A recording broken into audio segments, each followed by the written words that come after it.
आप हैं बिहार संवाददाता के साथ और मैं हूं मनोज चतुर्वेदी। संतोष सुमन जीतन राम मांझी के बेटे ने कल नीतीश मंत्रिमंडल से इस्तीफा दे दिया। तमाम पार्टी के नेताओं ने बयान दिया कि महागठबंधन जो है वो टूटने लगा। नीतीश जी की बांधी हुई गांठ जो है वो खुलने लगी और धीरे धीरे एक एक गांठें खुल जाएंगी। 7 गांठें जो इन्होंने बिहार में बांधी है और 23 जून को जो महागठबंधन की बैठक होने वाली है उसमें और भी कितने नेता जुटेंगे पूरे देश से, जो गांठें नीतीश कुमार और भी बांधना चाहते थे, 7 गांठों से ज्यादा बनाना चाहते थे, लेकिन उसमें से कल एक गांठ खुल गई। जीतन राम मांझी जो हम के अध्यक्ष हैं वो जो है अलग हो गए नीतीश मंत्रिमंडल से। पत्र में उन्होंने कारण बताया है कि हम अपनी व्यक्तिगत कुछ कारणों के चलते अब आपके साथ नहीं चल सकते। आनन फानन में हमने आपको कल दिखाया कि चिराग पासवान से लेके तमाम लोगों के बयान आए, लेकिन सबसे बड़ा बयान जब कल शाम को जदयू के अध्यक्ष, राष्ट्रीय अध्यक्ष ललन सिंह थे, विजय चौधरी बिहार मंत्रिमंडल के मंत्री थे और तेजस्वी यादव भी साथ, 3 लोग साथ आकर जब मीडिया को उन्होंने बताया कि लोग आते जाते रहते हैं, उनकी कुछ व्यक्तिगत समस्याएं हैं, पत्र में तो उन्होंने लिखा ही है, लेकिन क्या ये नेता द्वय कह रहे हैं, जरा सुनवा दें तो आपको। मीटिंग हुई आज, क्या कुछ हुआ इस मीटिंग में? सर, मंत्रिमंडल विस्तार होने वाला है।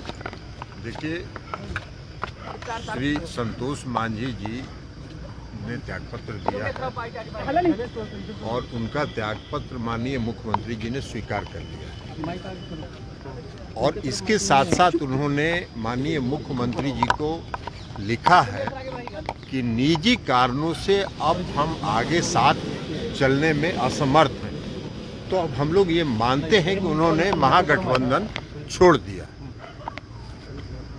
तो छोड़ दिया तो उनके जगह पर मंत्रिमंडल विस्तार होगा ना किसी को जगह? अब ये तो मुख्यमंत्री जी का विशेषाधिकार है, कब विस्तार करेंगे, किसको बनाएंगे, नहीं बनाएंगे, इसमें हमारा आप पर आरोप लगा कि आरोप लग रहा है कि आप लोगों ने दबाव दिया था, आपने दबाव दिया कि विलय कीजिए, नहीं तो इस संघर्ष में क्या करते वो? विलय का संघर्ष करने की क्या बात है? विलय करने की बात है। अगर आप पार्टी अलग चला रहे हैं और हम लोगों ने अगर ये कहा कि आप पार्टी का अपने को विलय कर लीजिए, अलग अलग दुकान, छोटा छोटा दुकान चलाने से क्या फायदा है? तो इसलिए इसमें बुराई क्या है? अब उन्होंने नहीं किया और उन्होंने कहा कि अब हम आपके साथ आगे चलने में असमर्थ हैं। इसके साथ और आगे किससे किससे क्या क्या उनकी बातचीत हो रही थी ये वो बता सकते हैं। तो मतलब इच्छा उनकी थी, मतलब आप मानते हैं महागठबंधन थी, इच्छा छोड़ने की उनकी थी? ये हम अभी आपको कैसे कहें? इस्तीफा तो उन्होंने त्यागपत्र दिया। हमारे पास तो उनके पत्र की कॉपी है जिसमें उन्होंने जो ललन बाबू ने कहा कि वो निजी कारणों से अब मुख्यमंत्री जी के साथ चलने में असमर्थ है। उन्होंने पत्र में साफ लिखा है और इसको वो भी डिनाई नहीं करेंगे, हम समझते हैं। और इसका दोनों चीज़ है, उन्होंने इस्तीफा दिया, वो स्वीकृत हो गया, मतलब वो अब मंत्री नहीं है, मंत्रिपरिषद के सदस्य नहीं है।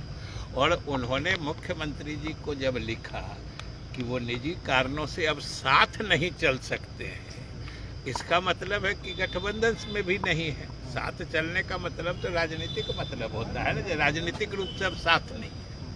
और जहाँ तक विलय की बात है, साथ रहने पर ढेर सारी संभावनाओं पर विमर्श होता है और 2 पार्टी अगर विलय करती है तो एक मजबूत, ज़्यादा मजबूत पार्टी बनती है। इन संभावनाओं पर तो विमर्श चलते रहता है, लेकिन उन्होंने स्वयं कहा है कि वो निजी कारणों से अब मुख्यमंत्री जी के साथ नहीं चलेंगे। सर, विपक्ष की बैठक होनी 23 तारीख, उससे पहले झटका तो लगा ना ललन सर? ये झटका क्या झटका? महागठबंधन में बीजेपी का देखिए पूरे देश में, पूरे देश की पार्टियां एक हो रही हैं, 17 पार्टियां आ रही हैं, पूरे देश के अलग अलग दल आ रहे हैं, इसमें झटका का कहाँ सवाल है? पूरे देश में भाजपा एकजुट होती, पूरे देश में विपक्ष एकजुट होकर भाजपा के खिलाफ लड़ेगा। लगातार जो है मांझी जी को आदरणीय मुख्यमंत्री नीतीश कुमार जी ने आगे बढ़ाने का काम किया, यहाँ तक बिहार का मुख्यमंत्री भी बना। और पहले हम लोगों के साथ भी, हम लोग के गठबंधन में थे पूर्व, तो हम लोग अपने कोटे से एमएलसी भी बनाए थे संतोष मांझी जी को, और माननीय मुख्यमंत्री जी ने मांझी जी को मुख्यमंत्री बनाया और संतोष जी को मंत्री बनाया। तो कभी भी जो है कोई ये नहीं कह सकता कि सम्मान जो है इन्होंने नहीं दिया। हमेशा बढ़ चढ़ करके जितना हो सकता था उनको जो है हमेशा सम्मान देने का काम किया। जब पुनः हम लोग महागठबंधन में आए तो हम लोग सब लोग साथ लेकर के अब लेके आए, उसमें भी हम संतोष जी जो हैं मंत्री बने रहे। लेकिन जब बात हुई है जो ललन बाबू जी कह ही रहे हैं, विजय चौधरी जी ने साफ तौर पे चिट्ठी दिखा ही दिया, उसमें साफ तौर पे लिखा है कि निजी कारणों के वजह से जो है अब साथ नहीं चल सकते। साथ नहीं चलने का मतलब तो यही हम लोग समझते हैं, पॉलिटिकल लोग यही लोग सब लोग जानते हैं कि इसका मायने क्या है। अब वहाँ क्या है, उनका क्या सोच है, इस पर तो हम नहीं कह सकते। लेकिन जो चिट्ठी में जो लिखा है तो इसमें तो बातें एकदम स्पष्ट है कि महागठबंधन का वो अंग नहीं है, रहना चाहते हैं और नहीं है। आप डिप्टी सीएम हैं, आप तो बताइए कि क्या कैबिनेट का विस्तार? अरे भाई हम कहाँ से बताएंगे, हम भी डिप्टी सीएम बने तो नोटिफाई तो मुख्यमंत्री जी ना करेंगे। चर्चाएं हैं कि तो ये सारी चीजें जो बन सकते हैं मंत्री। अब इस पे हम लोग कुछ नहीं कह सकते, ये मुख्यमंत्री जी का निर्णय। तो आपने सुना कि तेजस्वी यादव जो हैं उन्होंने कहा, ललन सिंह ने भी बहुत कुछ बातें बताई, विजय चौधरी ने भी कुछ कहा, लेकिन अब ये देखना है कि बीजेपी कल से थोड़ी शांत मुद्रा में है, वेट एंड वॉच, देखो फिर से कोई कदम उठाओ के मुद्रा में है। लेकिन बीजेपी पर हमारी भी निगाहें बनी हुई हैं, जैसे कोई बयान आएगा हम आप तक निश्चित तौर पर पहुंचाएंगे। आप बने रहिए हमारे साथ।